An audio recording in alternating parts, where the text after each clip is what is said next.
third version of the Bernoulli's equation is the compressible form of the equation. You see, this is similar to the original version of the Bernoulli's equation. There is one difference. Here we have the integral of the pressure force when we are integrating the Navier-Stokes equation or the Euler's equation. The integration of all terms appear. This is the integral of the pressure term. You see we have the density inside the integral. So when you are going to compute the integral, it's important to know the dependency of the density and the pressure. So you know the density is a function of pressure.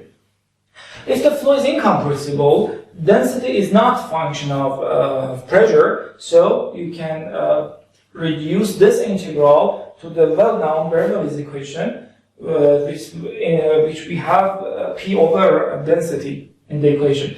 But here I'm going to compute the integral. So in compressible flows, for example, gases sometimes act as compressible flows at Mach numbers greater than 0.3.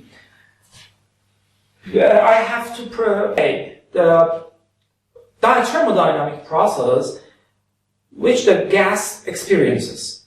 So when I say the flow is compressible, the dependency of the density and the pressure is dependent of the thermodynamic pressure. One of the most important and most common thermodynamic processes is the isentropic process. Since many different applications are adiabatic and also are also reversible, so we can say that the isentropic relation, which says that we have such a relation between the pressure and the density, can be used to describe the reversible and adiabatic process.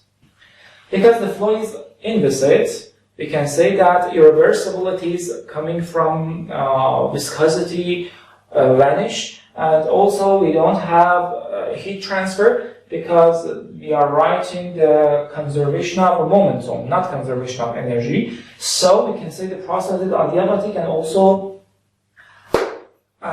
reversible and consequently isentropic. This process of derivation of the final form of compressible Bernoulli's equation is similar to what we do in thermodynamic relations, in obtaining different relations and working with different thermodynamic parameters such as pressure and density. You see, V-rho refers to a known condition or a reference condition.